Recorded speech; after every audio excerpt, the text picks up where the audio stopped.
All right, so a very good morning and assalamualaikum everyone. Apology for the delay.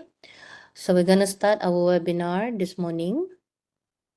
And I can see some of the participants are already in the meeting, in the webinar. All right, so we're gonna start the webinar.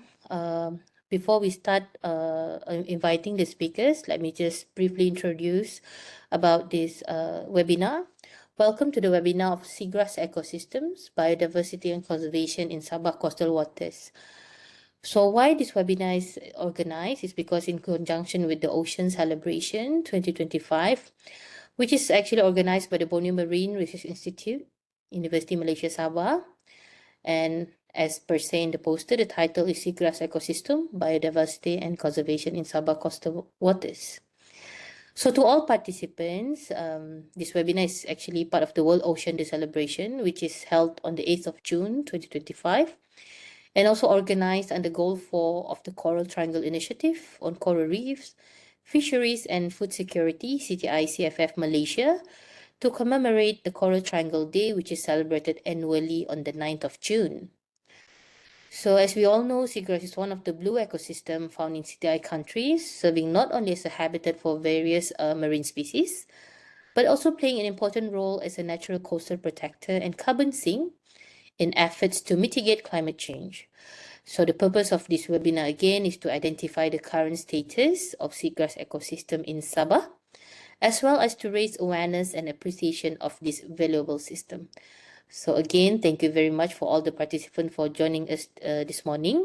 We're going to have 4 distinguished speakers who will be sharing their current works and also their perspectives regarding the seagrass ecosystem. So I think without further ado, I would like to introduce our first speaker. Our first speaker for this online webinar this morning will be Mr. Muhammad Fauzi Jaini from Reef Check Malaysia. So Mr. Muhammad Fauzi will be talking about seagrass ecosystem in Sabah coastal waters. But before we invite Mr. Muhammad Fauzi, let me just briefly introduce Mr. Muhammad Fauzi.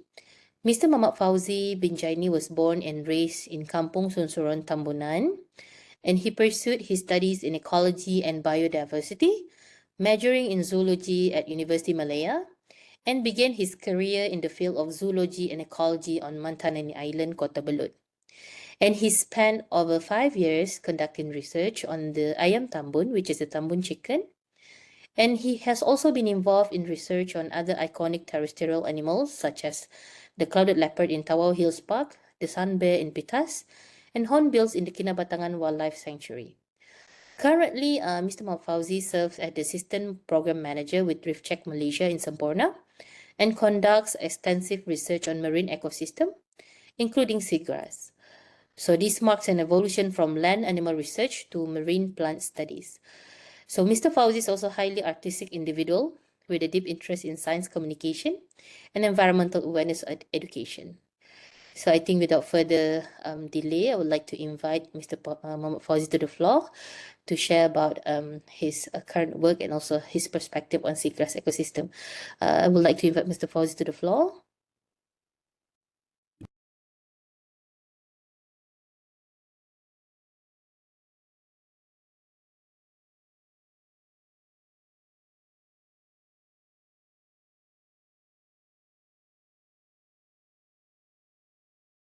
I think Mr. Muhammad Fauzi can unmute first. Hold on. Hello. Okay. Yeah. We can Okay, clearly so, hear. right. So my presentation is there. Yes, Mr. Fauzi. All right. Okay. So thank you, Dr. Wahi, for the introduction. Just to clarify that we in Sempurna, we didn't really do much of the research when regard on seagrass. We only do many of our works in Sempurna is mainly on awareness, and we do a little bit on monitoring. But I will talk about that in a bit. So thank you again for having me for this webinar. So I will be talking about seagrass ecosystem in Sabah coastal waters. So basically, what I am going to cover is the basic information because the issue was many people don't understand seagrass and they have difficulties in differentiating between seagrass and seaweed. That happens in the coastal community around Semporna, and also I think many people also are unaware about this. They know seaweed, but they don't really know seagrass. So I am going to explain about that and perhaps a little introduction about how to identify seagrass, different kind of seagrass in Sabah also. So a little bit about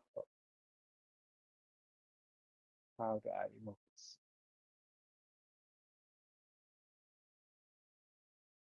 Okay, then why isn't it moving?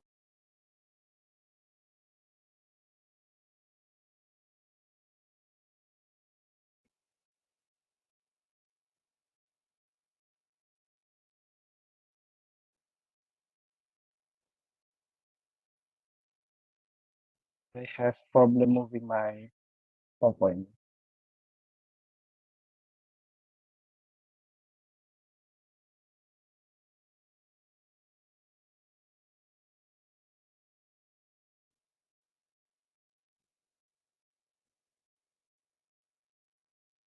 So, hold on.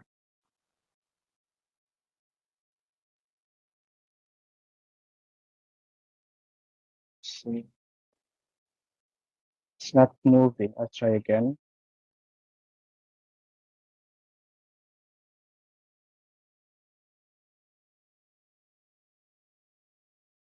Still the same. Does anyone know how this works? Hold on. Can you? It's not moving now. Yeah, Um. still on the first slide. Okay. Can you try now? Uh, no, It's the same thing. same. Yep, same thing.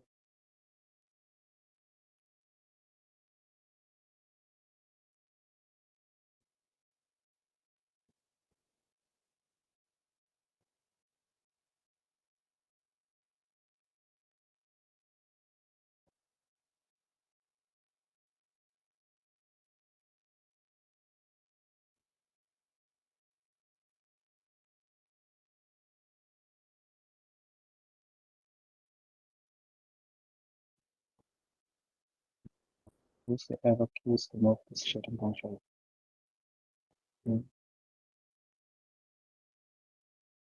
Can you unshare first and try again?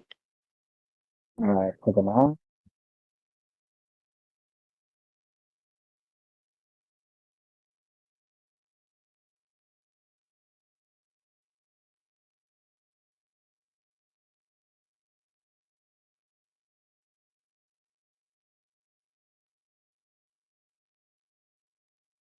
Okay. Oh,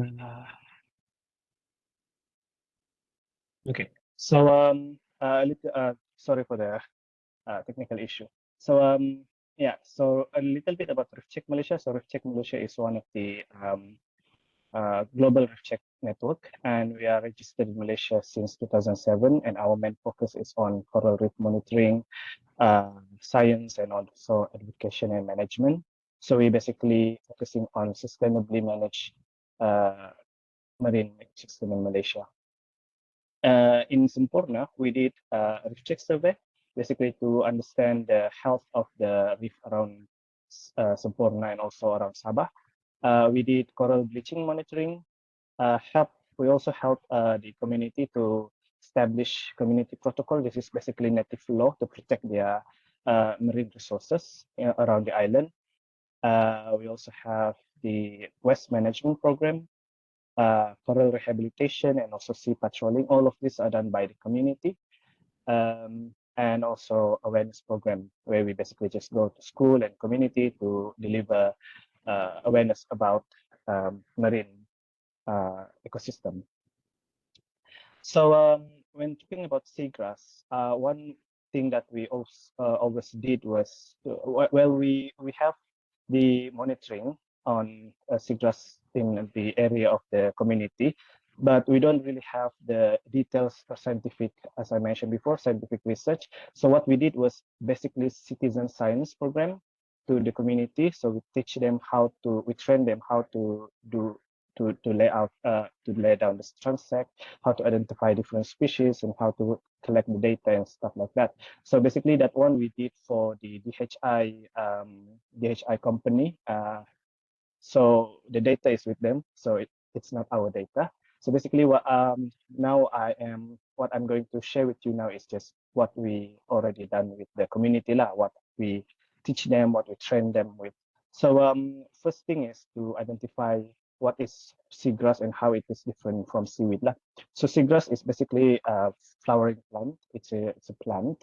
So unlike seaweed, it has a root system, stems, leaves, and they produce flowers and seeds. So there are 72 species in the world and 16 species in Malaysia lah. In Sempurna, I think there are around 8 to 11 species. The rest of the speaker can confirm this. So first differences between seagrass and seaweed is basically that they belong to different classification. So there I highlight protist here is basically microorganism, but they're also seaweed or algae. Seaweed and algae is the same thing. So there are also algae that is huge, but there are also that is very fine, very microscopic. So for Sabahan, they know that the popular algae or seaweed that we always consume is the lato and also the agar. So after the protist, we have the fungi, and only after the fungi we have the plantella, where the seagrass is classified. So differences between seagrass and seaweed in terms of their structure. Basically, seagrass is, like our grass in our house in the field. Basically, they have leaves, they have flower, and flower grows into fruit and seeds. They have rhizomes and they have root system. Whereas for seaweed, it's very simple. They are very simple organism. They do have structure like leaf, but it's not leaf. It is blade.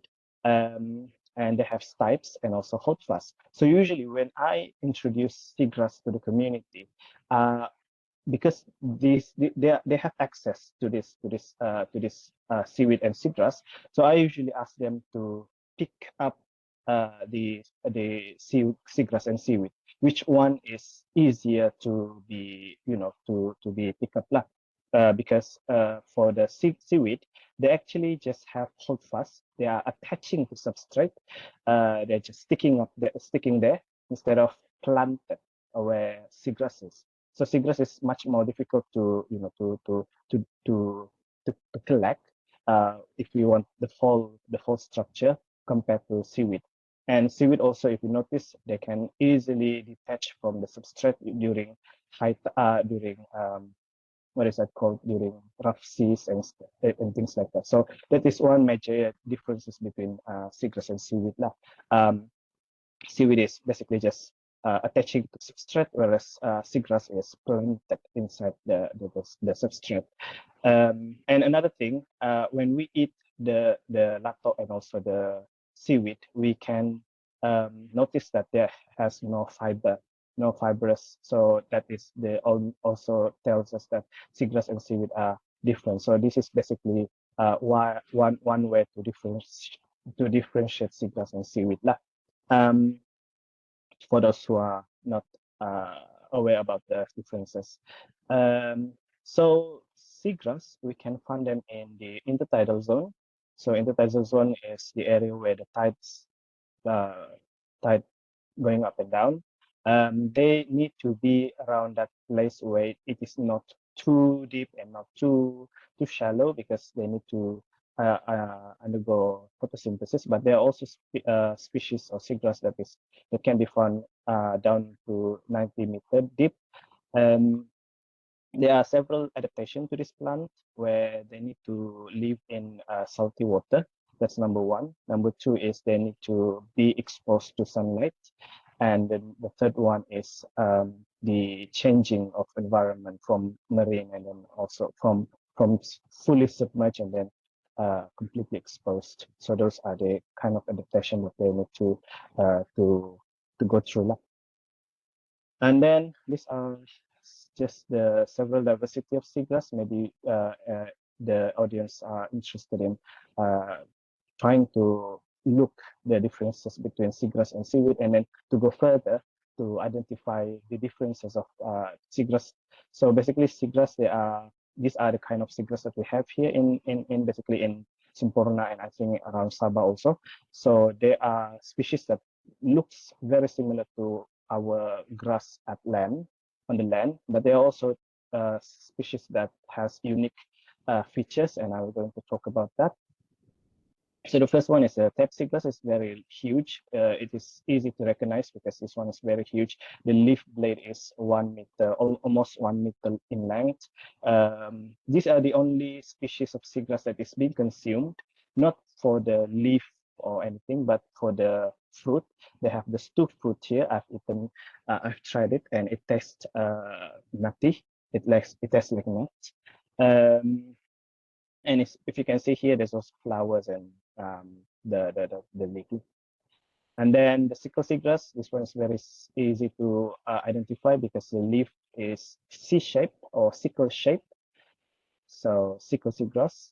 And then we have the noodle seagrass, very unique because most of the seagrass will be flat, but this one is cylindrical, like the spaghetti or like the noodle, which give them the name noodle seagrass. If you happen to be in Mabul, near the Scuba Junkie Resort, there will be a lot of this, very a lot.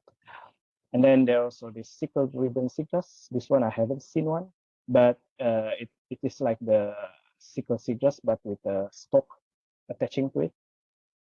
And then the spoon seagrass, different kind of seagrass. Unlike the other seagrass that looks like grass, this one looks like leaf, where there are ovalis, minor, decipiens, and spinosa. So how to differentiate between ovalis and minor? Looks similar. Look at the vein. If the vein is more than 12 veins, then this is ovalis. And if the minor, if the vein is less than 12, like 8 or 10, this is Halophila minor. The spines are very unique because on the surface of the leaf there's pistil or there's hair, and spinulosa looks like fern. There's also seagrass that looks like needle, very fine, very small. So how to differentiate between the two of these is by looking at the tip of the leaf. One is looking like this, like Batman, we called it, or like W shape. There's 3 points on top, whereas the other one, inifolia, just look like that, one sharp edge. And the last one is ribbon seagrass, Cymolosia, so rotundata and also cerulata. Rotundata, the tip of the leaf is roundish, and cerulata, the tip of the leaf is serrated, or it has like this sharp edges. So these are the basic introduction on the seagrass identification. Actually, we introduced this to the community as well for them to easily identify. So there's a lot of names to remember, to be honest. But back then, when we used the Mackenzie method for seagrass watch, we actually just noted them as the initials, for example, like CS, CR, HP, HU, and so on. So that would make the community easy to understand or to remember. Little bit about the importance of seagrass, because I think Dr. Adria will be talking more about this in the community perspective. So basically, the ecosystem is home for a lot of biodiversity, ranging from marine mammal, marine reptiles to vertebrates and invertebrates. Dugong feeds on seagrass, turtles feeds on seagrass. There are also fishes that lays their eggs around the seagrass, or juvenile fish seek refuge in the seagrass areas. For the community, this is also where they collect marine resources like the shells, the crabs, and that. So yeah, there's a lot of importance.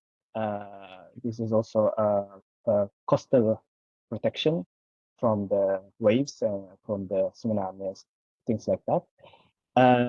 But it is facing decline these are the threats of the seagrass, where coastal development changes the habitat, changes the physical structure of the coastal area. So basically, this destroys the seagrass habitat. Also pollution, sedimentation, excess nutrients, where excess nutrients basically promotes growth in algae. So this algae blocks sunlight and basically disabling photosynthesis. Similarly, sedimentation also helps, sedimentation also covers the sea and stops photosynthesis for the seagrass, not to mention bury them. And also all the chemicals that harm the water quality. There's also climate change, the threats for seagrass, where the rising sea temperature and also the rising sea itself threatens the seagrass meadow. And also destructive fishing practices like dragging on the seafloor basically destroy the seagrass bed, and also harvesting, over-harvesting animals that may be beneficial for the seagrass ecosystem. So in Sempurna, as I mentioned before, we didn't do detailed scientific research, but one activity that we did was help DHI and also the environmental protection department to map and to monitor the seagrass around 12 islands in Sempurna. So basically, during this activity, we train community for them to basically the everything that I shared today is what we usually share to our community lah. So basically, we teach them how to identify, how to differentiate between different species, and basically, we train them to better appreciate the ecosystem that they have within their areas. For this, we incorporate the science approach, citizen science approach, using the Seagrass Watch method developed by McKinsey. So these are the example of activities that we did with them. So many of the community that lives in the island already know how to differentiate different species, how to know what kind of animals that can be found in the areas. And for community that is not, that doesn't have access to the waters or the seagrass the seagrass areas, we actually help them learn about seagrass through drawings, like the image that I showed before. I asked them to draw and then use that to create the seagrass meadow on floor, and then they basically use the same technique to practice on how to monitor the seagrass. So like mentioned here, they already covered both islands around Sempurna, and if we give them more trainings, then they will know how to do more help the scientific research and monitoring on the continuous monitoring on the seagrass in Sempurna.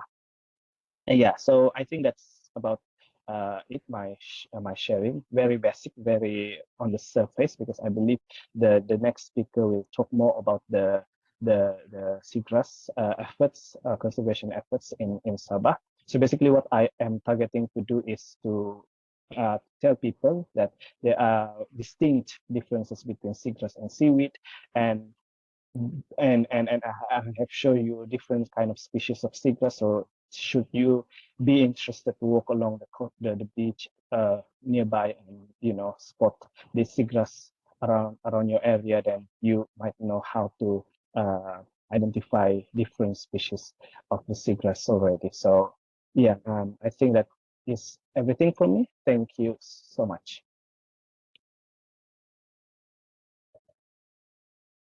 Thank you very much, Mr. Fauzi, for the interesting topic on the differences between seagrass and seaweed, and also on the SEPA work, on the community awareness work, which is very excellent.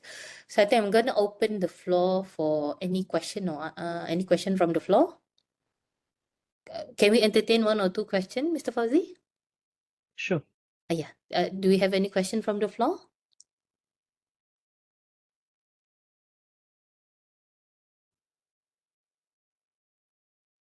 Okay, I think I'm going to have one question, Mr. Fauzi, regarding the efforts conducted by your team on the community awareness of the seagrass conservation.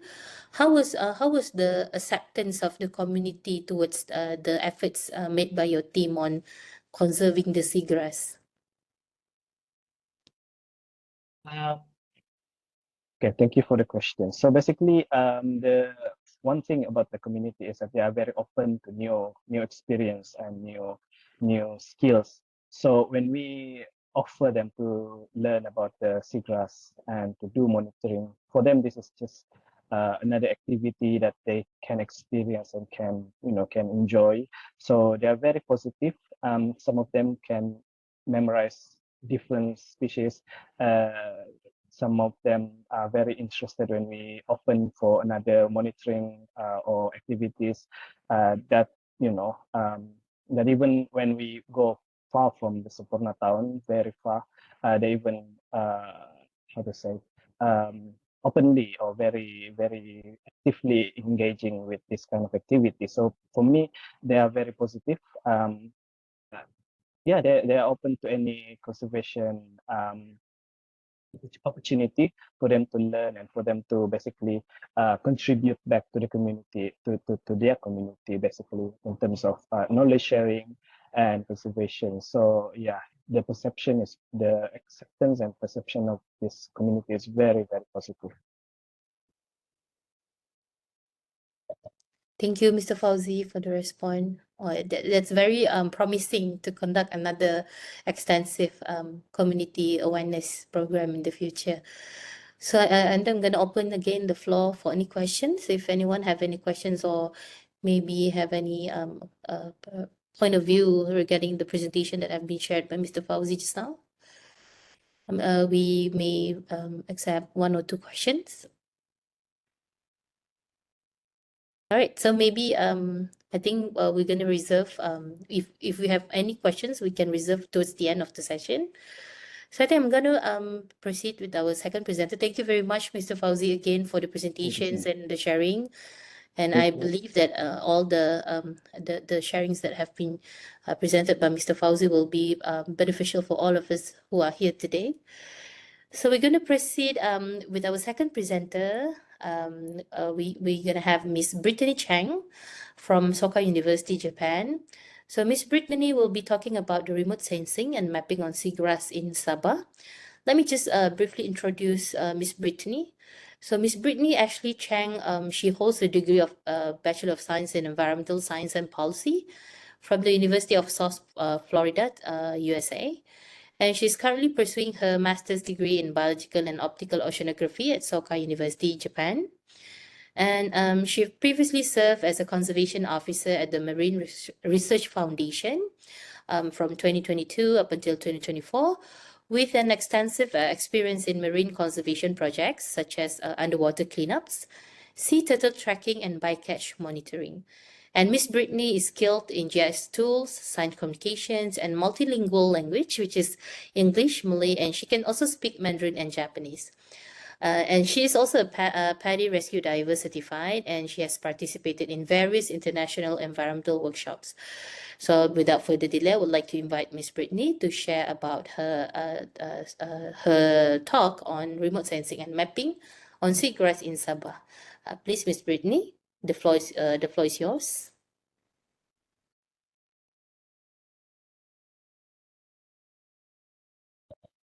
Okay, can you see my screen? Yeah, we can see your screen, Miss Brittany. Okay, thank you for the introduction and good morning, everyone. I am from Soka University. Thank you so much for tuning in.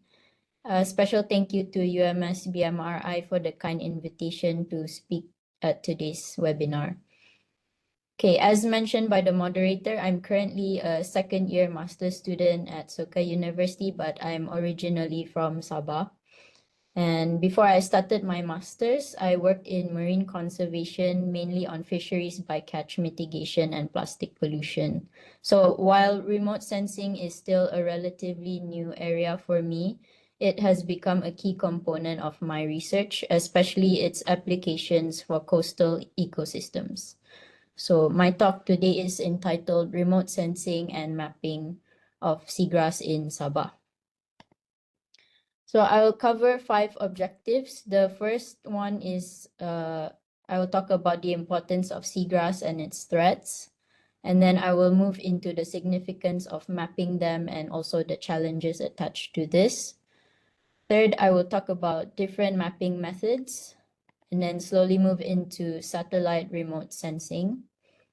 And then I will end with artificial intelligence and available online tools that can help us with seagrass mapping. Okay, so as mentioned before by Mr. Fauzi, seagrass are the only underwater flowering plants that grow in marine and estuarine environments on all the world's continents except for Antarctica. So marine habitats of seagrass are biodiversity hotspots, and they also offer coastal protection from erosion, and on top of that, they sequester carbon from the atmosphere.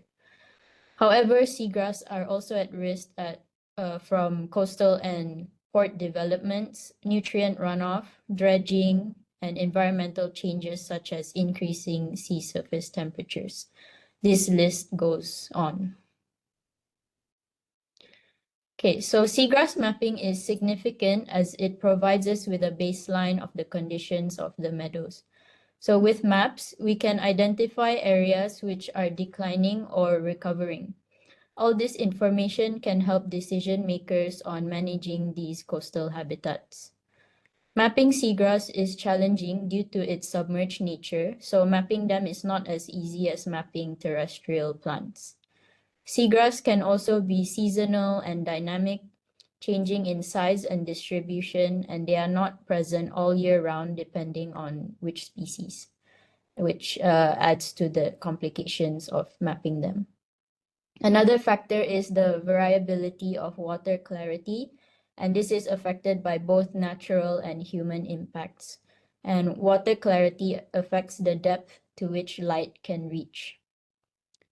Seagrass beds can be confused also with other underwater vegetation like algae, which is seaweed, and other types of coral, especially in areas with mixed habitats. So the spectral reflectance of these different habitats can be very similar, making it even harder to differentiate them using remote sensing. Okay, so seagrass mapping methods generally fall into 3 main categories. I will be going through each of these in the rest of my talk today. And to enhance these methods, machine learning is increasingly being used to automate classification of images and data. When trained with field and satellite inputs, AI models can detect patterns more efficiently and improve both the accuracy and scalability of seagrass mapping across different regions. So the images here is from my own field work and also a satellite image from PlanetScope. Okay, so the first one is field surveys. They are the most direct way to map and validate seagrass, as Mr. Fauzi also explained in his talk. So common methods include drop cameras that can capture direct seabed visuals, transects or manta tows, where researchers can swim along measured lines. And all this is GPS tagged to link observations to the precise locations. So the manta tow is shown by the illustration below, where a diver is towed by a boat, typically geared with an underwater camera and a GPS. These methods come with several advantages. They are relatively low cost, highly accurate, and can identify seagrass down to the species level. Most importantly, they provide site-specific insights that remote sensing cannot always capture. However, there are also some limitations. Fieldwork is often labor-intensive and only covers a limited area.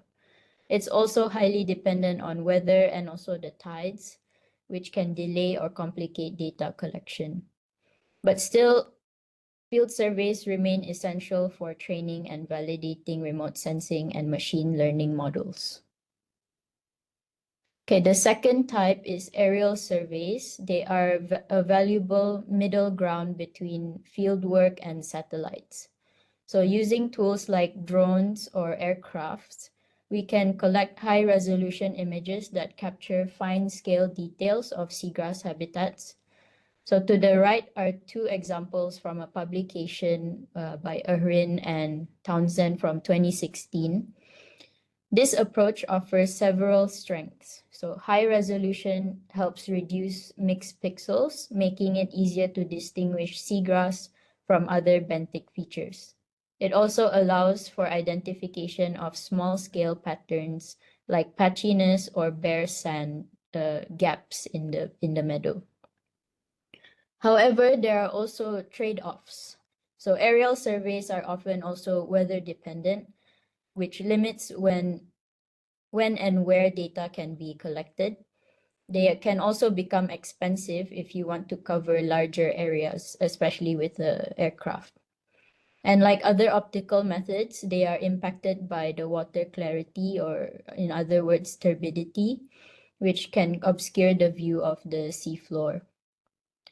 Despite these limitations, aerial surveys are a strong complement to field and satellite data, especially for targeted validation and training machine learning models.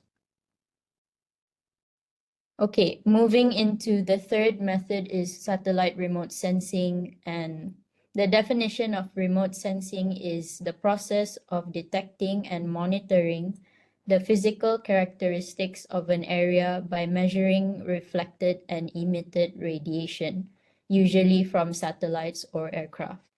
This definition comes from the US Geological Survey, and to help visualize this, I've included a diagram. So it all begins with sunlight. When sunlight hits surfaces like seagrass, water, land, or buildings, some of the light is reflected, absorbed, or scattered by particles in the atmosphere. Remote sensors capture the reflected and scattered light, and the incoming energy, or we call irradiance, is converted into digital signals. So these signals go through several processing steps. The first one is quantization, which assigns the pixels by numbers. And then radiometric calibration is to ensure the accuracy of these assigned numbers.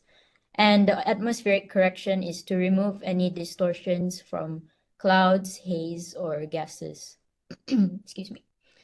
So the result is a reflectance image. This is what we analyze to detect things like seagrass, chlorophyll levels, or even the water clarity.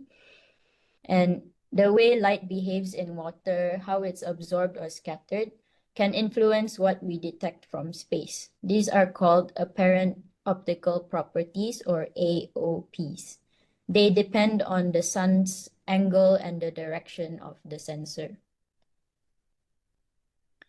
So I will talk about three types of sensors. The first one is Sentinel-2, operated by the European Space Agency. It captures 12 spectral bands with 10-meter resolution in the key bands. The data is freely accessible through the Copernicus platform. If you just Google and sign up, they will allow you to download data. And this makes it popular for coastal and vegetation monitoring. The second one is Landsat 8 and 9, managed by NASA. And these satellites offer 15-meter resolution for visible light bands and 30 meters for multispectral bands.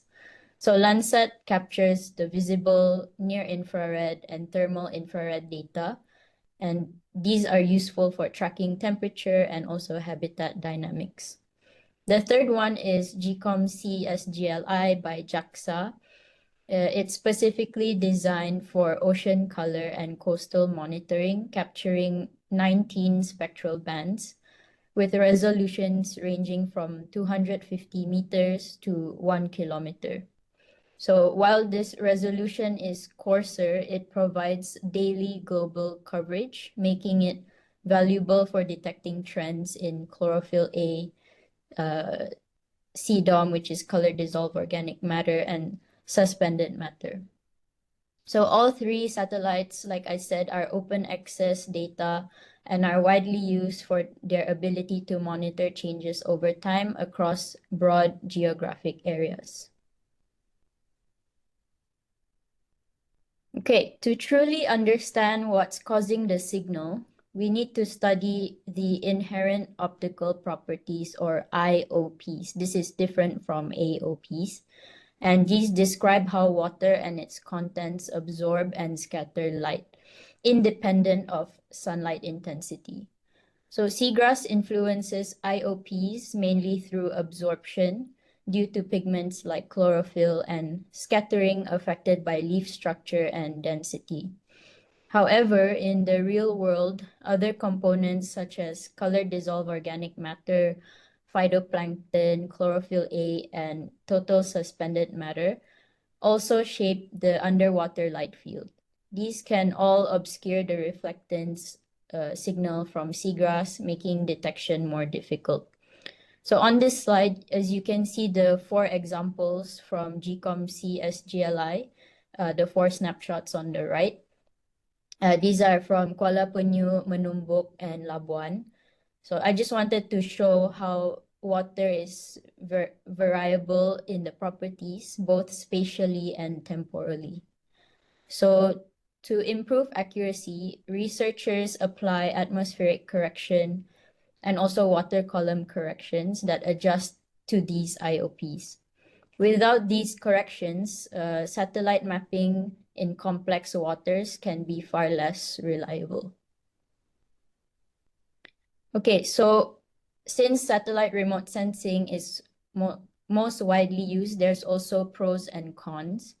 So the first pro is it covers broad spatial geographical areas, allowing us to monitor entire coastlines or regions in a single pass.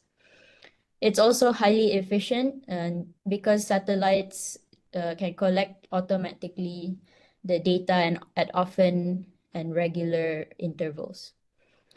There's also potential for frequent monitoring depending on the satellite's revisit time, and this makes it ideal for tracking seasonal changes or disturbance. The limitations include resolution. They can be too coarse to detect small or patchy seagrass beds, especially near the shore. Cloud cover often blocks optical sensors, reducing the amount of usable data, particularly in tropical regions like Sabah. And satellites can only sense to limited depths depending on water clarity. The proximity to land also complicates things because coastal reflectance can interfere with the signal to the satellite. So these challenges mean satellite data often needs to be combined with other methods like field surveys or artificial intelligence to improve its accuracy. So now moving into artificial intelligence, or AI, it's defined as a broad field where computers are designed to perform tasks that usually require human intelligence. Things like decision-making, recognizing patterns, or solving problems.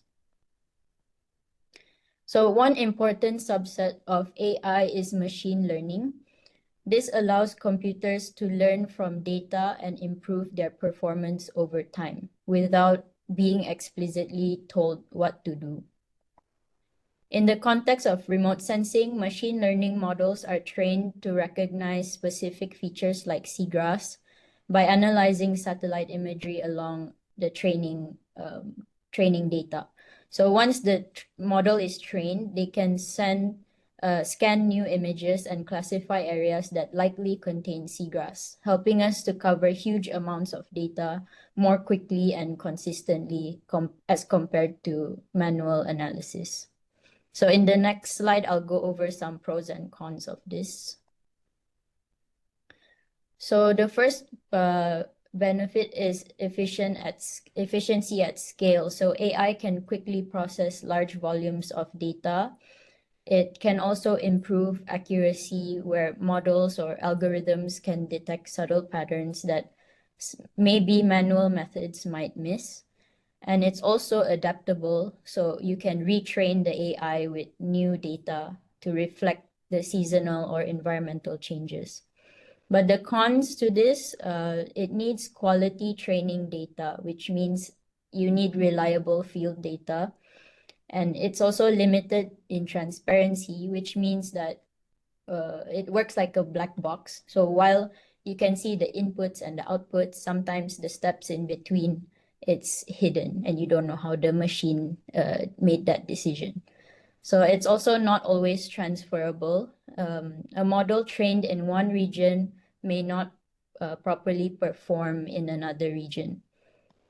So despite these limitations, AI is still a powerful tool for scaling up and refining seagrass monitoring. Okay, going into the tools available, the one of the tool is seagrassmapper.org, and it's a web platform built on Google Earth Engine, allowing users to map seagrass habitats efficiently using both remote sensing and in situ data. Users can upload satellite imagery like Sentinel-2 and combine it with field-validated points for training and validation. So in this screenshot is of Pom Pom Island in Semporna, and I input my own field data into this machine. So it's using random forest and also support vector machine algorithms. And these two algorithms are widely used in ecological classification. So after processing, the seagrass mapper doesn't just produce maps, but it also provides statistical analysis of this classification, and it shows how well the model performs. So here, this is almost 85% accuracy. And the next one is Ellen Coral Atlas. It's a global mapping platform that uses high-resolution satellite imagery from planet scope and machine learning to perform coral reef and shallow benthic habitat mapping, including seagrass. It combines satellite data with field observations to generate detailed maps. So according to their literature, it's about 60 to 90% accuracy, depending on the region and the data quality. So this atlas is best for shallow waters, limited to 10 meters depth. And while the primary focus is coral, seagrass is also a distinct class in many of the mixed reef areas. So it's a useful large-scale source for seagrass studies, but in regions where field data is sparse, this can be useful for you. Okay, the last one is by DHI, which also Mr. Fauzi briefly talked about earlier, but this is their website, and the MaxSav service is only focused on Semporna at the moment, and their classification maps are generated using AI models, and the algorithm is called the convolutional neural network for anyone interested. And according to its literature, they have about 85% accuracy on the base model. And once the base model generates a classification map, you can go in and add your own in situ validation points to further improve the map. So I'm not entirely familiar with this service yet, but you can go into their website and contact them through there if you're interested in using this. Okay, to conclude, Sabah's seagrass meadows are very diverse but remain under-mapped and also under-monitored. And remote sensing offers a scalable, repeatable tool for mapping seagrass, but they do require in situ validation to produce reliable results. And lastly, to use machine learning to improve our outputs and classifications, it can support our mapping efforts in Sabah. And thank you for listening. I would like to open to any questions. Thank you very much, Ms. Brittany. I'm going to open the floor for any questions. I think Okay. we have one question in the chat box, Brittany. Okay. So we have a question from Mr. Emmanuel News. He asked that which algorithm is most suitable for the seagrass area. I think he refers to the mapping. Okay, so there is no best suited. It depends on the area that you are studying. So if the meadows are very extensive and very visible to your satellite image, I think you can use random forest algorithm, but it depends on the objective of your study. Yeah.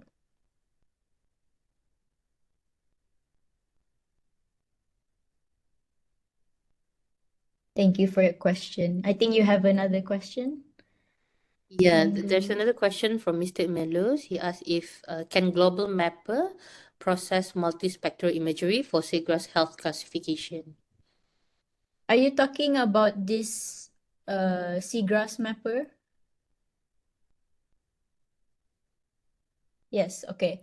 So this mapper, you can upload your own satellite image. So you can directly download multispectral images from Sentinel or Landsat, and you upload to here, and the machine will automatically classify for you. So you can, and in terms of health, you can see the estimated area coverage of each of these classifications. So you have to upload your own points like these dots here, and you have to basically have GPS data from your in situ observations to train this model. So that sort of reflects the health of the meadows. I hope that answers your question.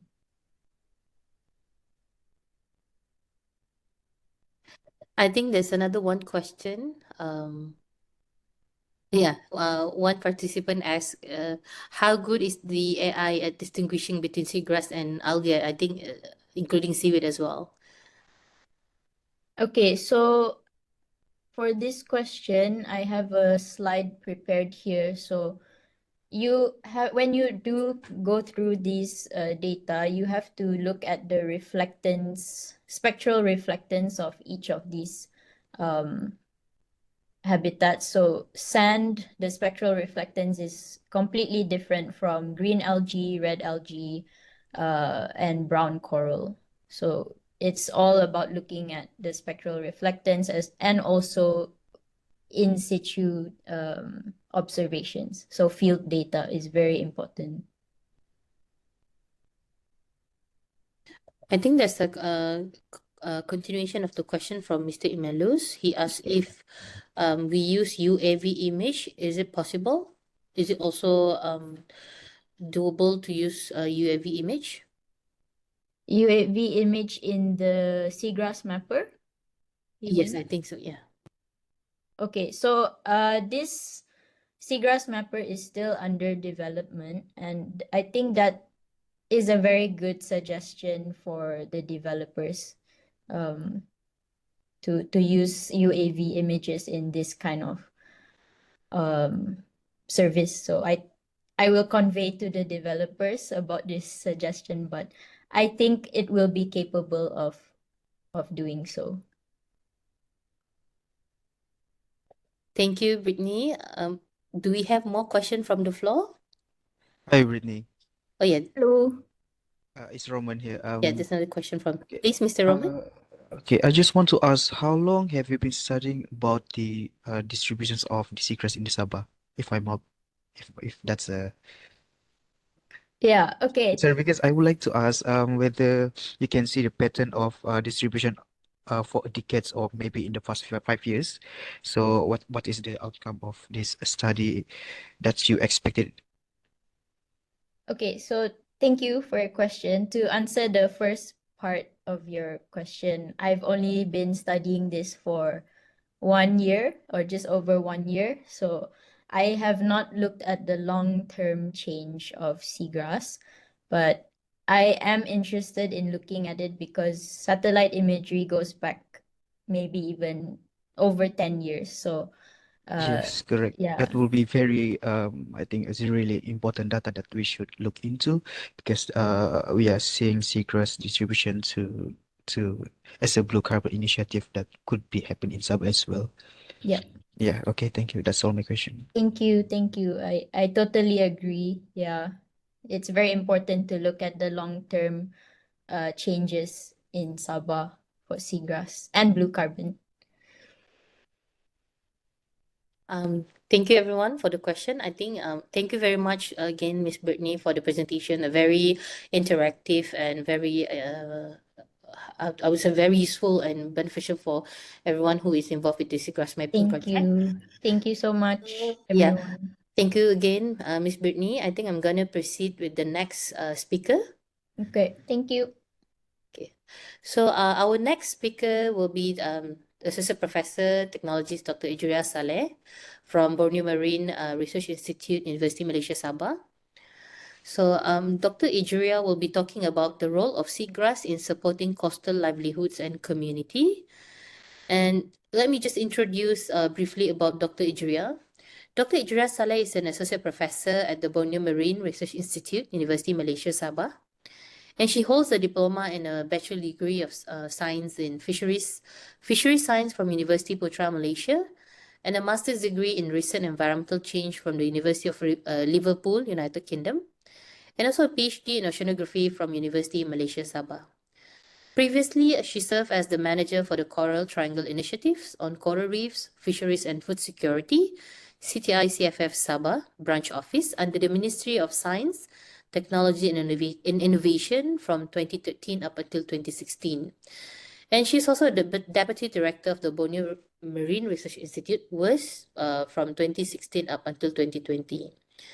Currently, Dr. Ijria is alternate focal point for the Climate Change Adaptation Technical Working Group, CTI-CFF as the Regional Secretariat.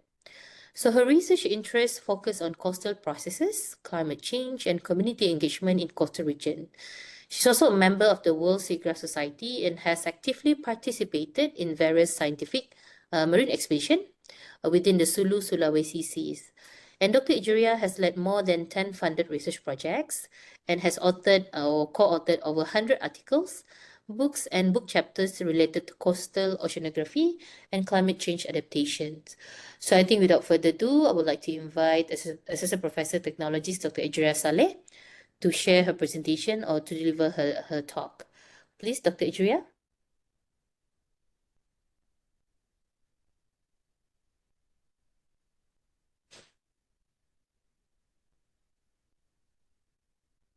Yeah. Good morning, everyone. Can you hear me? Yes, Dr. Ijria, we can hear you. Okay. So, all right. Yeah. It's good to be here and sharing part of our work done in Sabah in Kota Kinabalu. But today I would like to share about the role of seagrass in supporting coastal livelihoods and community. This is a picture taken in one of our seagrass area in Kota Kinabalu. Oh, it's not okay. So as we know that seagrass provide essential ecosystem services for many that support biodiversity and human well-being. Here are listed list 5, like carbon sequestration. Okay, captures and store carbon. People said blue carbon for mitigating climate change, water quality improvement. It's famous for filtering sediment, nutrients, and for maintaining water clarity and health. Coastal protection to reduce wave energy. But today I would like to share a little bit of our work related on habitat preservation and also food source for the coastal community. As we can see here on the picture, seagrass looks simple, but there are a lot of things underneath, not only on the surface, but also within the seagrass and also below the sediment. Okay, so there's a little bit of introduction about the seagrass. Also, seagrass supports both direct and indirect way. In terms of fisheries and aquaculture, we can see many coastal community actually walking around on the seagrass looking for sea cucumber seed for sea cucumber farmer, other than looking for um, food for their family. And seagrass enhance fish catch sustainability. This is common, we know that support economic stability by sustaining jobs. If not here in Sabah, but other country like island countries, they are all depending on the seagrass and other ecosystem for job and also for income. But here more on food security. So today I would like to share the background of our study done in Kampung Kibagu. I know a number of people also, a number of study been done here compared to other seagrass area in Kota Kinabalu and in Sabah. So this is how it looked like in 2023, last 2 years. It's a huge area, and interesting part about this seagrass meadows is near the Sabah Port. You can see the Sabah Port far away there, and it's something like just next to the developed area. And also not far from KK, just about 10 kilometers, but only walking distance from UMS. So what we have done to this seagrass area, there are students working on identifying human harvesting activities in the seagrass area and investigate the marine life species collected by the community, and we try to calculate the catch per unit effort CPUE of the marine life or marine how to say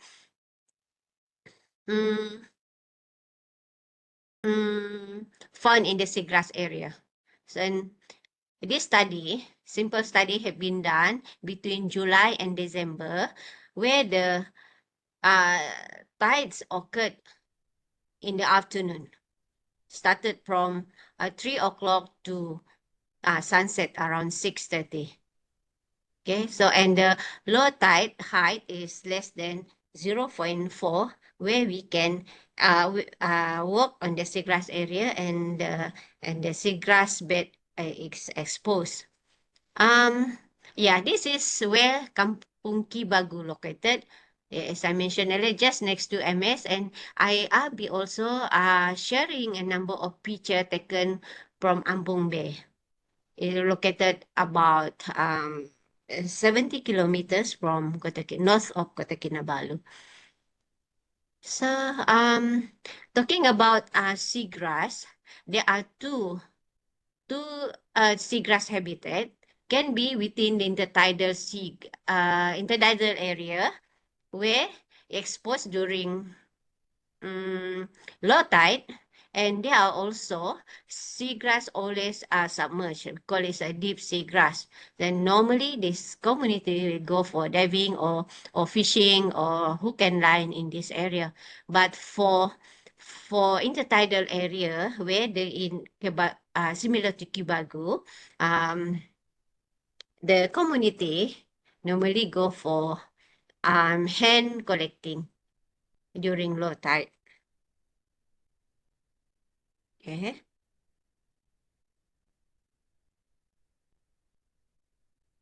So this is example of the picture taken in Kibagu. Yeah, we can see the beautiful building here, and your mess is behind these rocks. I mean these trees. So we just it's just walking distance, and this is the children collecting gastropod and whatever we can eat within this intertidal area. And this is a rocky shore, but actually around here is a seagrass.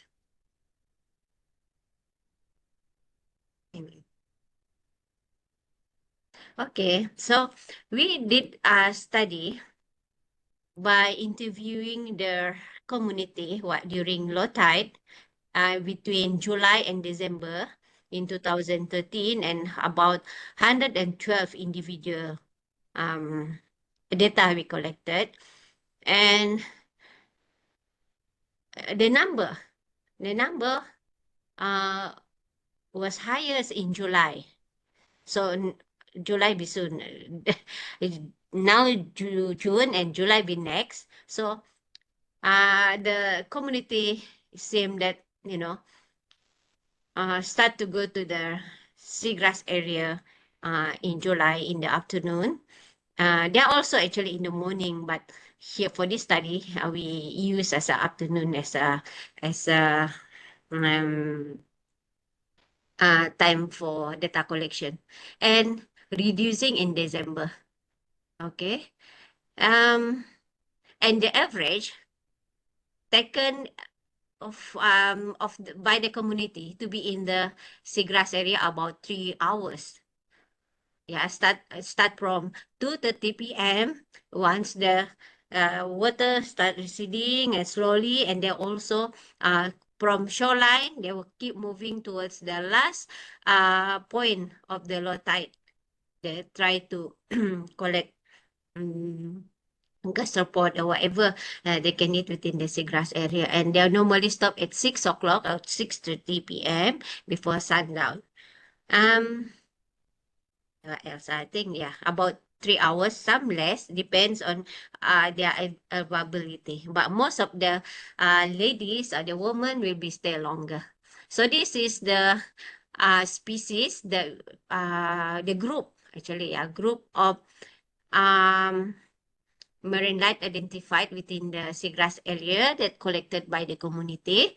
At least 13 species from the group of mollusks, polychaetes, crustacean. And this is the distribution of the what they collected.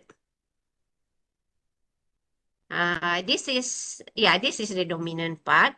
Actually, this is the highest they found within the seagrass area. Black sea cucumber. And they also have this. Now I know what is the name of this in a local name. It's a mata.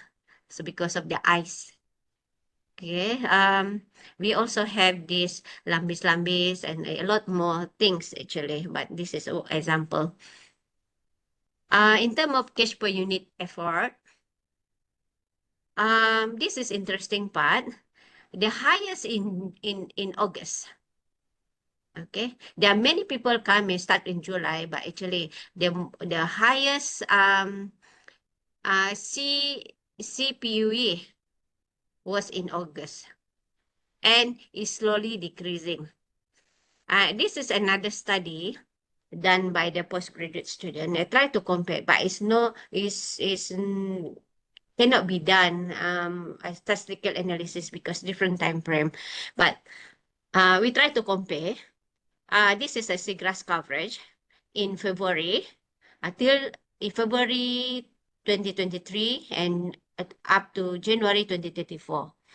So in February, the leaves and the coverage also actually leaves is related with the coverage start to increase, and maximum in July and start to decrease again. Okay, and this is I try to compare this and highest here, and I try to imagine why highest in August, not in July, because in July the seagrass leaves and coverage is dense. So it's hard for the community to find the gastropod or whatever within the seagrass area. But once the coverage decrease, the seabed start to expose. And that's why they can collect more. And another thing, towards the end, the coverage decrease a lot, down to from 70, around 70 to 30%. And within this period, in Sabah, we always experience the red tides. Red tides, and if you can see, this is a warning from the fisheries department. They will produce like this, that it's dangerous to eat shellfish. So I think this is one of the cause of decreased number of community collecting seafood, or I mean gastropod within the seagrass area because of this warning. Okay, and this is done in December. Actually, it started from November already, but it seems the warning come out. I probably have another notice before that, but I only able to detect this. Okay. Next, yeah. Talking about challenges. Talking about the seagrass in Kibagu, the area experience erosion. So every time storm erosion towards the end, if you see the look back at the coverage towards the end, it's come like this. It's come like this, where half of the seagrass area gone because of the seabed erosion. And they are also burning. As I mentioned earlier, they are it's low tide in the afternoon. So imagine start from 2:30 until 6 p.m. This area, this seagrass exposed. And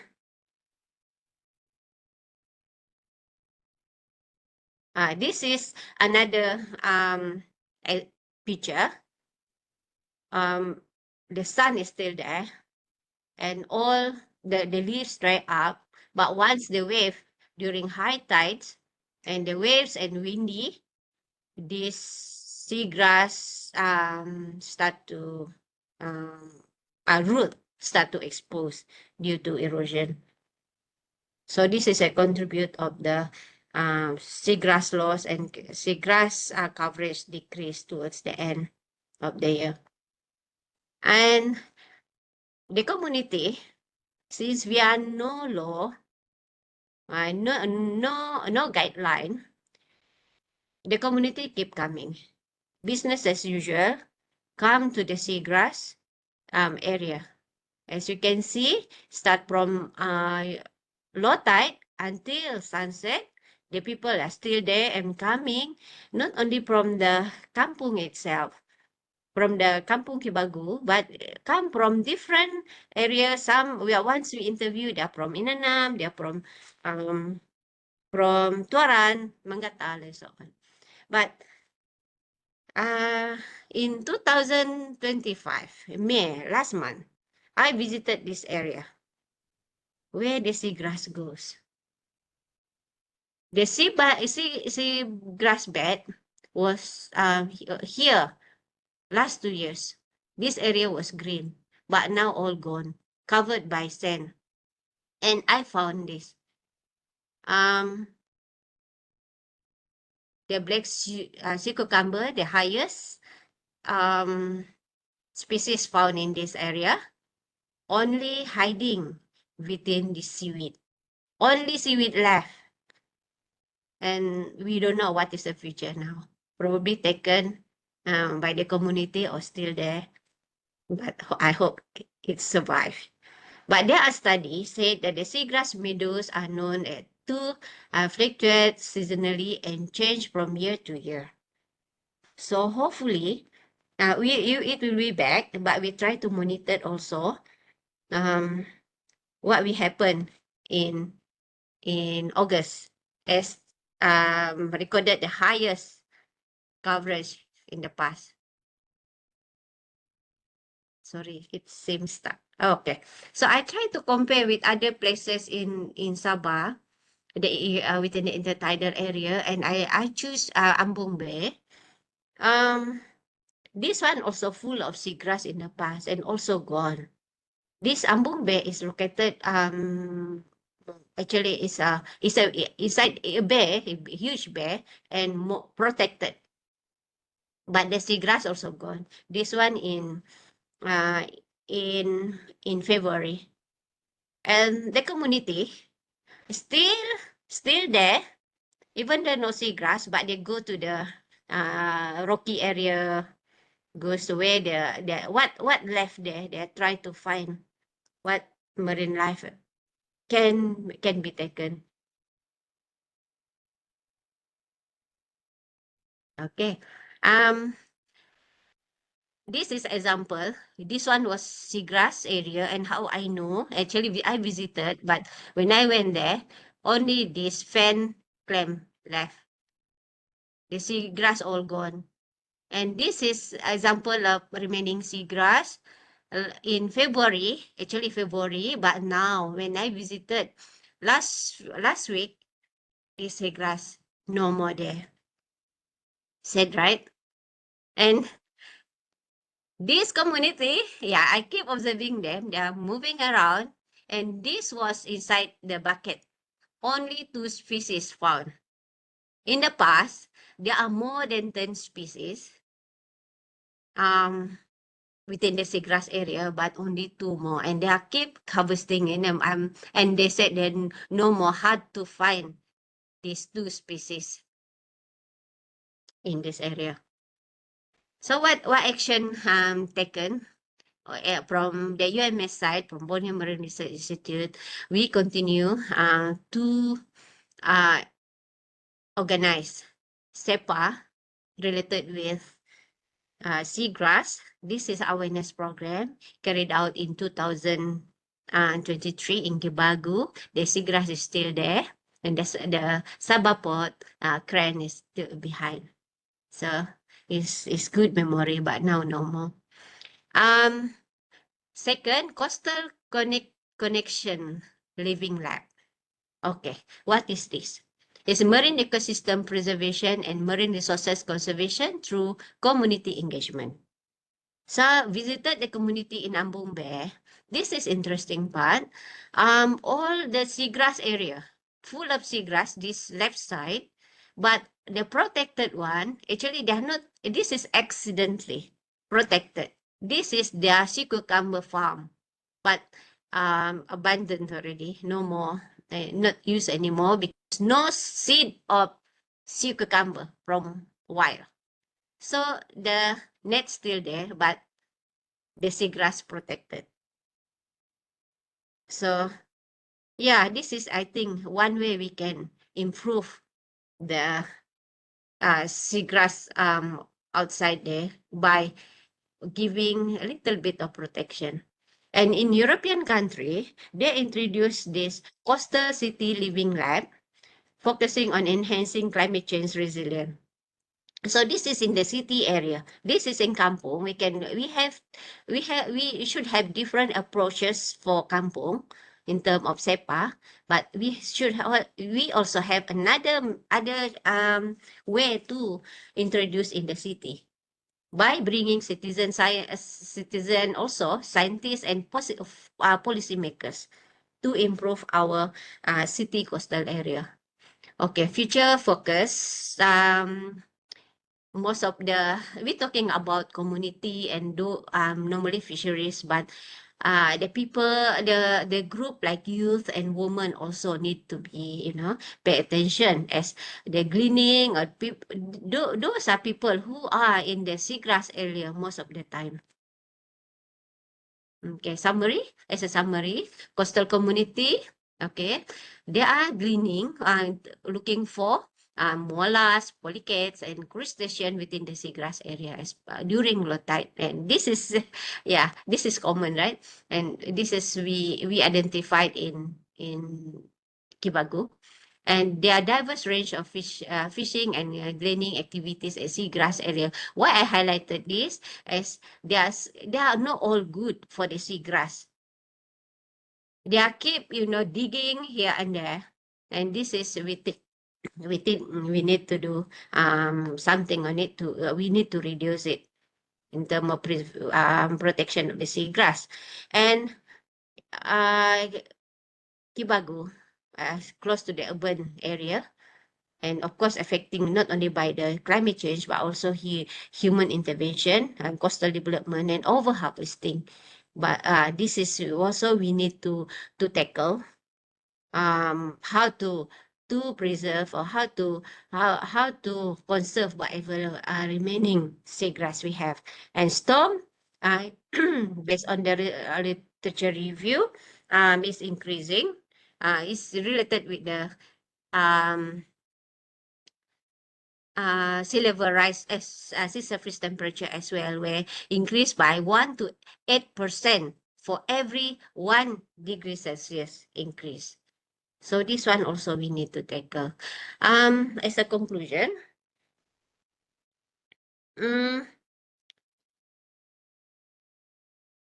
from the state level up to the national level, there are a lot of also guidelines, I think, that I can say, that supporting conservation of the marine ecosystem, particularly seagrass. For Sabah, we have the Sabah Structure Plan 2033, highlighted the importance of marine ecosystem, including seagrass, okay, to be protected. And in the national level, we have the National Biodiversity Target 7, especially, to highlighted that to develop appropriate methods, standard criteria and indicator for identifying all these ecosystem to support the policy implementation of the policy. So today talk, I cover a number of information to support this. From Borneo Marine Research Institute, as research institute in UMS, together with other research institutions, universities, conservation organization, collaborate in the conservation and rehabilitation on seagrass ecosystem and biodiversity, especially in seagrass. So I think that's the end of my sharing today. So I would like to thank actually Viviana for studying about the community and related with the seafood security, and also Azamuddin for the impact of climate change to the seagrass area. And thank you also for the Ministry of Natural Resources and Environmental Sustainability for supporting this webinar. Back to you, Dr. Wahi. Thank you. Thank you, Dr. Ijria, for the talk and also for the presentation. I'm going to open to the floor for any questions. Okay, I would like to invite Dr. Victor, right, from Soka University. Do you have Hello. any question for Dr. Ijria? Yeah. Please. Dr. Sally, thank you very much for the very interesting talk. I just have a real quick question. You mentioned red tides outbreak near the seagrass meadow. I was wondering if you've done any studies on the relationship between the hab blooms and the seagrass health. Actually, none I come across so far. Normally, our seagrass bloom here in Sabah, we are related with the phytoplankton and also the season and the cause of the bloom, but not really directly related with the seagrass. But the community aware, they are not collecting shellfish during this when we receive warning from fisheries department. Yeah, I see. Because actually, Brittany sent me a paper recently that was talking about the allelopathy of red tides and seagrass. that seagrass actually excrete some type of something that the red tide that discourages the red tide bloom. So I was just curious if you had any research related to that. Okay, thank you. Okay, thank you. Not yet. We I do will share together. I will share the paper in the chat. Okay, maybe I can add on a little bit on that. Okay, so actually there a few years back there actually has publications that mentions that its potentials that certain microorganisms that living on the surface of the seagrass, which are feeding on the red tide.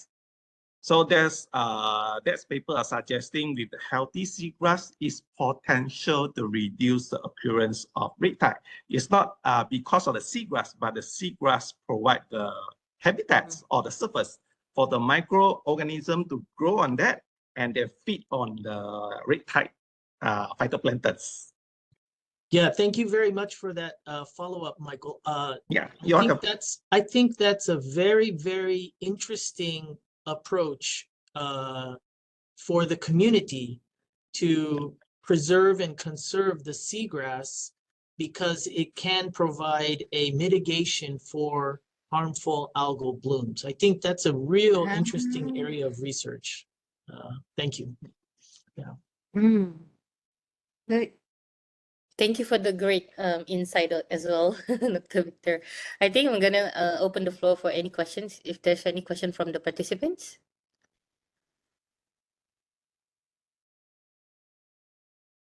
All right, so I think I'm gonna reserve the questions towards the end. Thank you very much again, Dr. Idria, for the presentation. I think I'm gonna proceed with our last speaker for today. Our last speaker for today, our special speaker actually, Mr. Michael Yap Soon Kiat from Seagrass Guardian, from an NGO actually.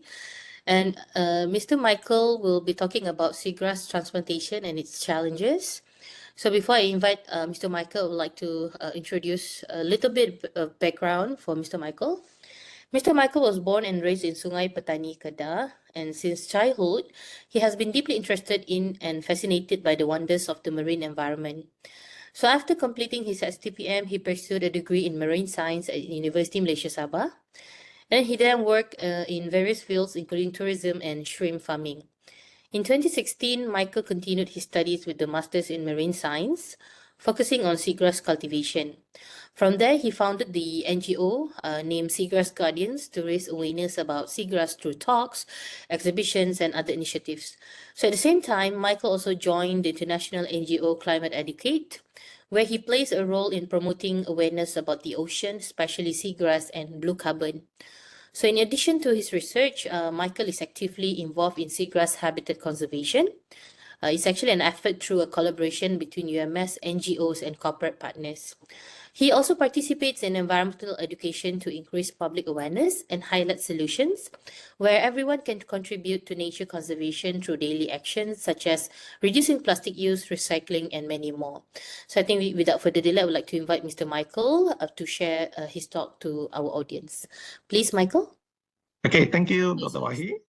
Okay, very good morning, everyone.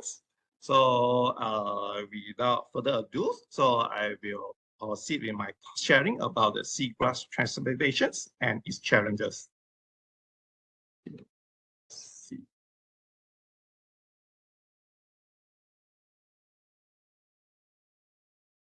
Okay, so okay. So for seagrass transplantations, maybe some audience might think that, oh, transplantation maybe it's just like planting a tree on the lands. Would it be as simple as that? And approach are similar or not? But actually, for seagrass transplantings, is more challenging than planting a trees because we are working under the waters. Okay, so in the past, I've done a few approach seagrass transplantings. So the first trial was just using the seagrass shoots to transplant on Gaia Islands. But unfortunately, resident turtles were grazing and unroot all the seagrass. So after that, we changed our methods to a turtle excluded cage. So like in these photos, on the top, you see inside kind of small cages where I transplant seagrass shoot inside the protections of the cage so that this allowed the seagrass to re-establish in the areas and before remove the cage and let that well established in the areas. And we also have been trying various methods like using nursery approach, where we propagate seedlings of seagrass in cultivation tanks. And after that, we transplant into transplanting sites. So these are few approaches that to help to reduce the stress on the donor site. Okay, as we don't want to destroy the donor site and just to restore another area of seagrass. So for transplanting seagrass, there are actually a few guidelines that we have to follow. Okay, so first, the locations. So where we want to transplant our seagrass. So is the site have the suitable conditions for the seagrass to regrow, the substrate conditions, microbiomes activities and nutrients, and lastly, the history of the areas. For example, if the area have sited seagrass, let's say for the 10 or 5 years ago, but it's degrading. Okay, so that prove that the environment might be suitable. And in the same time, we also need to assess the environmental conditions. What kind of factors that are contribute to the degradations of the existing seagrass habitats? So without taking account of those, this will make the site selection even challenging because we are wasting a lot of time, effort, money just to transplant, but do not produce much of a positive result. Okay. Besides locations, we also need to look into the methods. So it depends on what kind of method we want to use. Either we transplants by shoots, using seedlings, with anchor device, without anchor device, excluded cage, and so on. And also, we also need to look into the species that we want to use for transplanting. As different species of seagrass, they have different growing strategies. For example, like sprucegrass, they are more on colonizers, so they can adapt well in most conditions. But for others, may not able to regrow or re-establish in that particular site. So we might need to use like mixed species or using colonized species first, then slowly introduce a successor species and so on. And in the same time, we also need to aware about the time and seasons, especially like in Sabah, where we are affected by the northeast monsoons. So during the northeast monsoon, it's very difficult to transplant seagrass. And most of the seagrass would be unrooted by the strong wave, currents, and storm. Okay. And lastly, for the guideline for transplantings, we also need to be more adaptive. Adaptive in the sense of we need regular monitorings on the progress of survivals, the growth rate of the seagrass, the ecosystem services that might be enhanced through the transplanting process, and so on. Okay, so these have to be done on regular basis. So once we identify certain costs, for example, costs that might degrade the seagrass, then we need to implement some mitigations to reduce the impact of the factors to promote more success survivals of the transplant seagrass.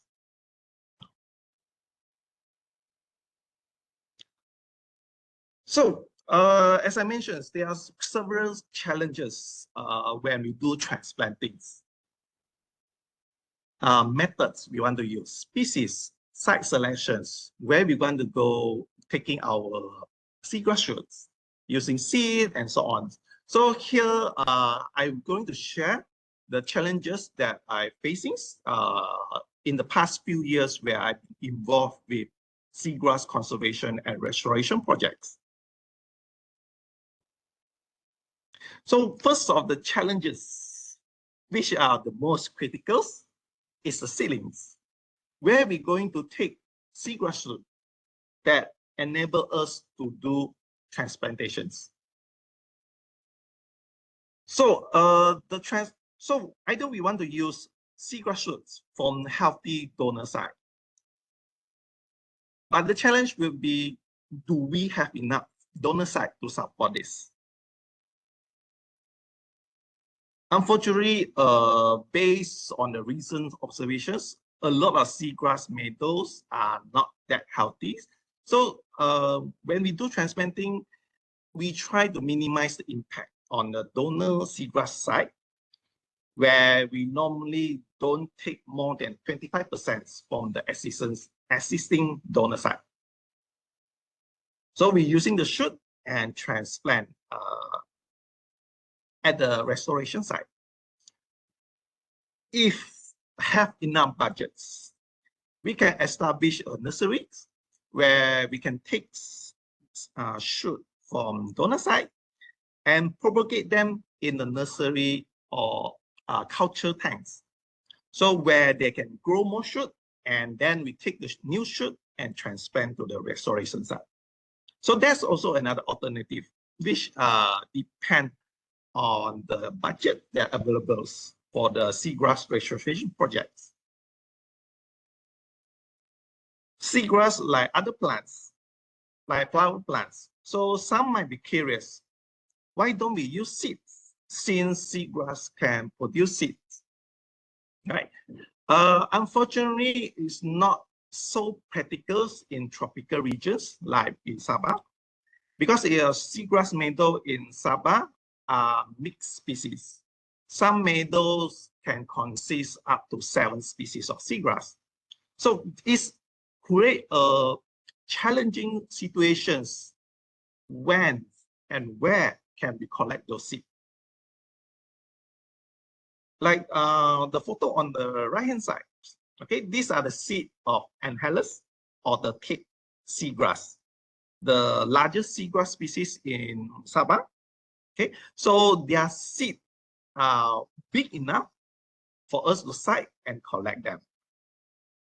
But unfortunately, due to climate change, especially increasing seawater temperatures and also increasing seawater levels, for the past few years, I've been observed the Anhelus have been flowering, but they don't produce much of fruits and seed for the germination process. So seed banks are very low, which not allow us and enable us to use seed as an alternative approach to restore seagrass. Another challenge for seagrass transplantations is the anthropogenic impacts. Some sites that I've been working with have facing the change of land use. So there has a more deforestations, and the rivers carry a lot of sedimentation, a lot of sediments. So the heavy river runoff carry a lot of sediments, and those sediments are settled down on the shallows or intertidal seagrass areas. And this sedimentation rate are too high for seagrass to adapt and mitigate through their growing process. And slowly the seagrass will just bury alive under the sediments and the seagrass will be just gone from that. So normally like this kind of areas, I won't recommend to do restorations, because when we transplant the seagrass, it will just continue buried by the sediments. Unless we approach other agencies and work out with integrated management plans to control the change of land use that can reduce the river runoff, and then we can consider doing seagrass transplantations. Another challenge, which everyone are aware, is the climate change. With increased intensive and frequency of storm, typhoon seasons, and so on. So the whole hydrodynamics are changing along the coastline. And where there's more intense storm are hitting. So the waves are getting stronger and stronger, which beyond the threshold of the seagrass tolerance. So seagrass are not able to compensate to the hydrodynamic stress, and the sediment will erode, and slowly the seagrass will be unrooted and washed to the beach. So that's why normally after a big storm, along the coastline, we can see a lot of healthy seagrass that have been unrooted and washed to the beach. Okay, so in this kind of scenarios, if you want to do restorations, while we transplanting seagrass, we need to consider how to help the seagrass to anchor better on the substrates. Are we going to use anchors, using any other device or approach that can put some weight that help the seagrass to anchors and can outstanding the stronger wave conditions? Or maybe we need some artificial reef or coastal barriers that create a protections for the seagrass to restore in that particular site. So there's a lot of scenario we need to consider as well. Okay. Another challenge in seagrass transplantations are the grazing pressure. Okay, so as I mentioned in my first trials, the seagrass should graze and unroot by the resident turtles. So when we have this kind of scenarios, so we need to employ turtle excluded cage just to enable the seagrass to grow and to re-establish their own new colonies and slowly expand into seagrass bed. Okay, this project was lucky because in the 2 years we have very positive result. The seagrass is expanding outside the turtle excluded cage, but unfortunately, in 2018, a big storm was hitting Sabah, and all the excluded cage and seagrass are rooted. Almost 99% disappears because of the storm. So this also also trigger us to rethink what is a better solutions or approach that can increase the success of seagrass transplanting in the future. Besides turtles, we also have parasites, the seagrass boring bivalves.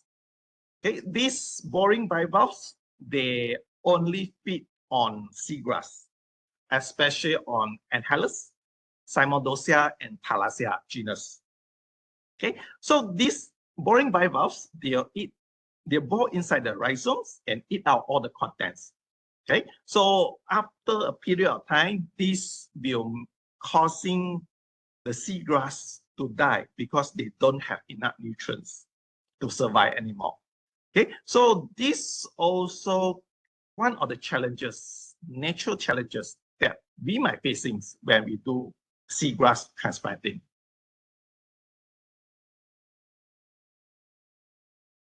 Another challenges when we want to restore or transplant a seagrass and involve communities.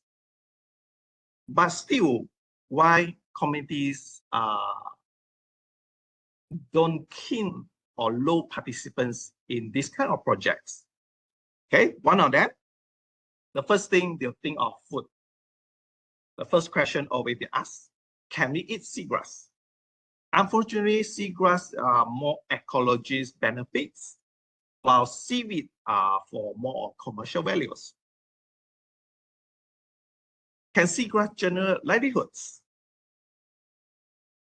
Unfortunately, unless the communities are keen to promote seagrass as a nature-based tourism, then the community can generate incomes through those activities. Another is there's no incentive to promote communities participate in seagrass conservations or restoration projects. And lastly, the values of the seagrass that they are protecting. They don't really see much of the value of it. So this also create challenges when we want to involve the communities in seagrass transplantings and restorations.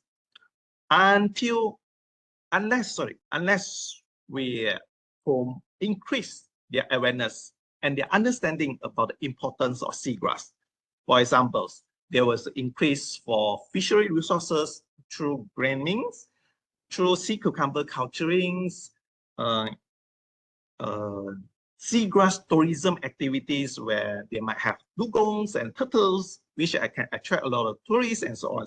So when the values have been highlighted, then there's potentials to involve the community in the seagrass transplantations and restoration projects.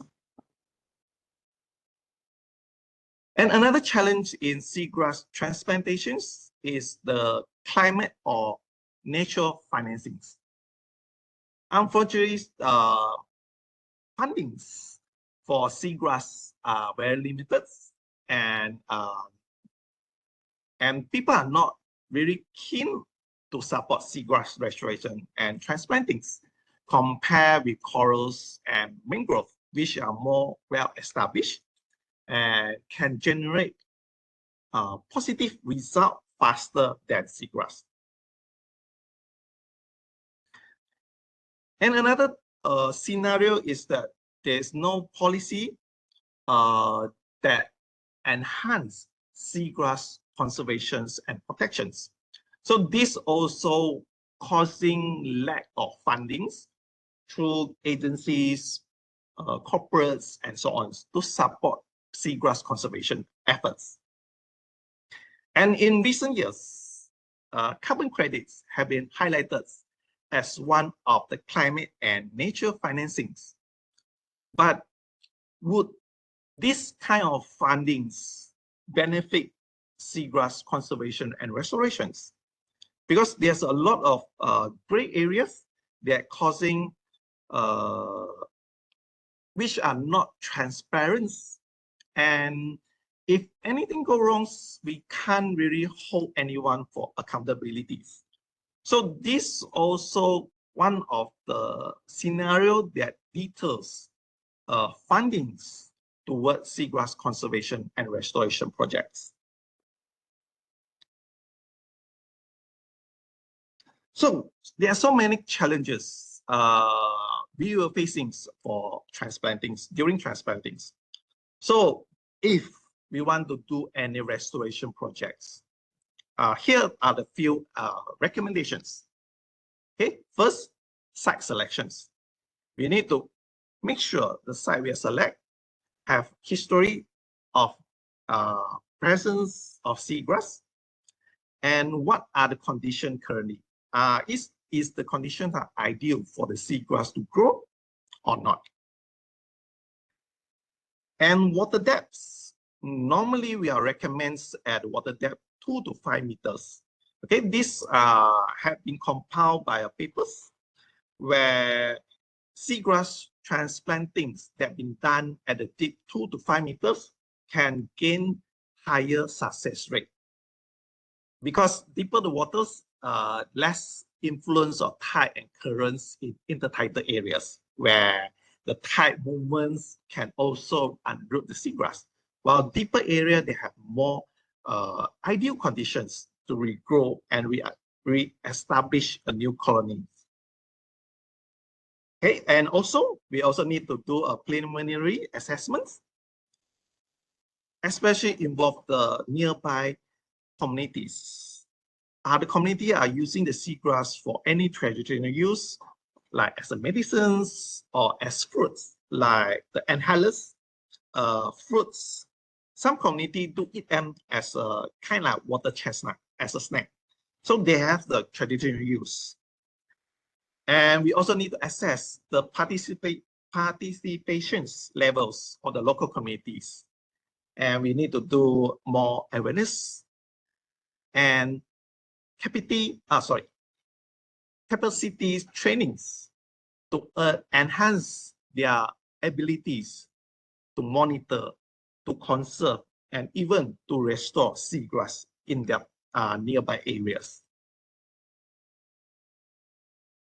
Okay, so in Malaysia, there actually some community-based seagrass tourism. And these are done by Club Alami in Johor, southern part of Peninsular Malaysia. Okay, so these youth, they have been done this seagrass tourism for the past 14 years. So they have been doing it since age 11 until now. So they bring tourists to explore the diversity of seagrass. They do citizen science program for corporates or agencies, so they can learn more about the seagrass. They're also the one who present the result from their findings to the local developers to minimize and even to stop certain projects that nearby the seagrass areas. And this have been helped to minimize further damage to the existing seagrass meadow over there. Okay, and in these particular areas, they also have a lot of seahorse, dugongs, and other endangered species as well. So these are the community involvements, and they are the one to take care the seagrass habitats, and they also can generate income from that. So these models can highly recommend and to increase the community involvements and participations in seagrass conservations and restorations. Okay, so that's the short sharing for me for this morning. So yeah, any questions?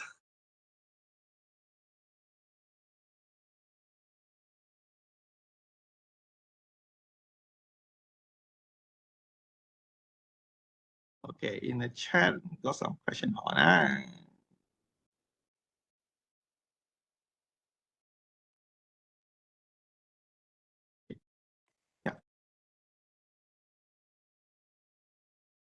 Yeah, Victor, I see you raising hand.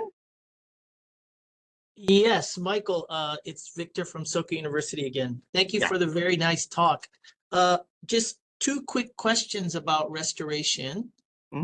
The first one is, you mentioned that your seed bank, you don't have a lot of seeds for planting.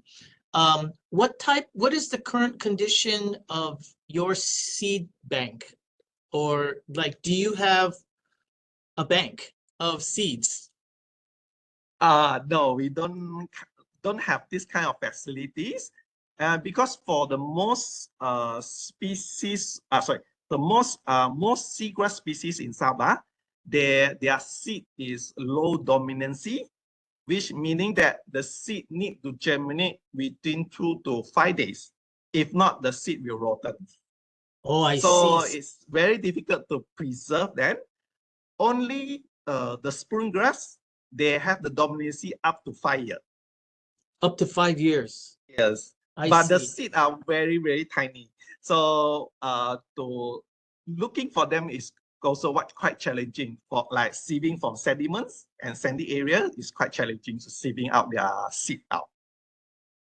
Thank you. I understand. Just one follow-up question also. You mentioned anchoring the seagrass. I'm curious to know, like, what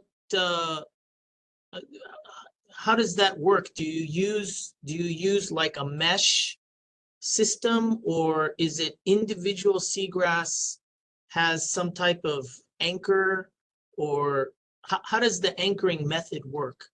Okay. For my past project, I don't really use any anchor system yet.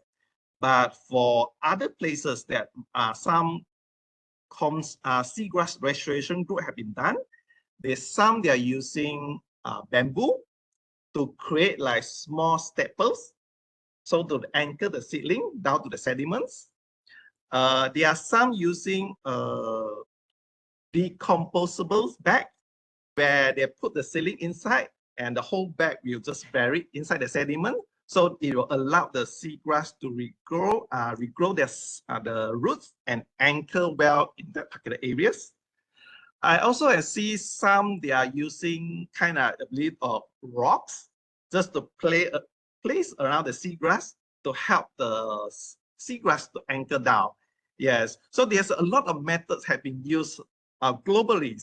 So it will depend on what kind of budget we have, what kind of material we have that we can use to implement as anchors to help the seagrass to settle down on the sediments. I understand. Thank you very much. Thank you. Yeah. Thank you, Michael. There's any more question? No. Yeah, right. All right. So, yeah, thank you very much, Michael. Dr. Ija, ada kuisi Yano yeah. Soka University. Yeah, please. I couldn't Oh, see. sorry. Oh, I'm Okay. Coach Yano from Soka University. So I have a quick question. Mhm. So, like, will planted the seagrass like grow like stably? Like I hear the seagrass like habitat is like moving like quickly, like moving dynamically. So my question is, the planted seagrass like grow stably? Yes and no. So normally, when we take seagrass from the donor side, we try to take those nearby to the restoration areas, which have kind of like similar environment conditions and similar water depth, so that this will reduce the stress. And when we transplant that, they have higher chance to establish in the restoration site.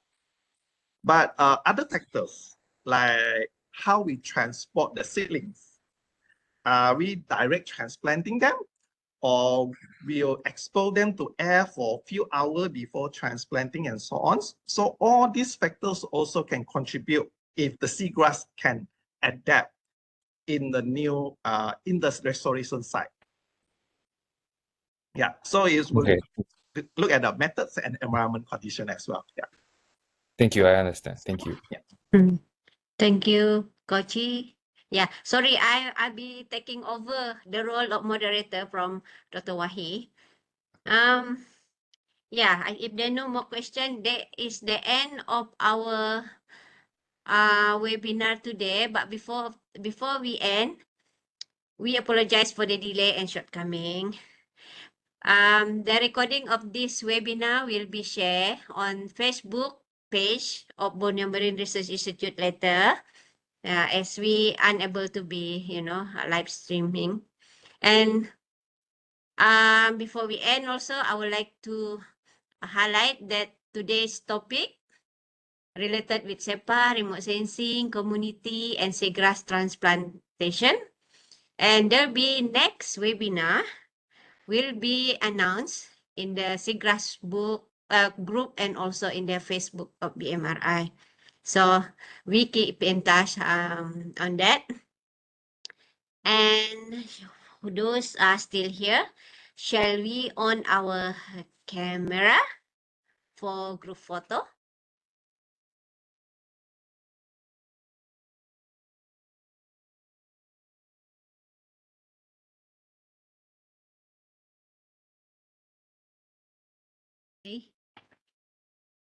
Okay, please on. We have Yuta, we have Nur Arif, we have Robel, we have Ali, we have Mia. Okay. I smile. 1, 2, 3. Okay. So, Dr. EJ, you take the camera. Your, oh ya Kak, oh, mana yeah. macam mana ambil tu? Ya, okay. Brittany, okay, tolong. I took using my own camera on there. Oh, okay. You on your video. On your video. Oh yeah, I screenshot. lupa Okay, okay. already. We are over time. Okay, 1, 2, 3. Okay. Okay, ya kan lupa my own camera. So yeah, so thank you very much everyone. Thank you Thank you, CTI and everybody. RES for supporting this webinar. Hope to see you all of you again online next time, next webinar. Terima kasih. Sounds good. Thank Yeah, you. please keep in Bye. touch with us. Yeah, we can reach Thank us you. in via email. Yeah. Okay. Bye, everyone. Okay, thank you. Bye-bye. Thank you, Dr. Victor, Thank you. Tochi, and everyone else. Thank you. Okay, thank you.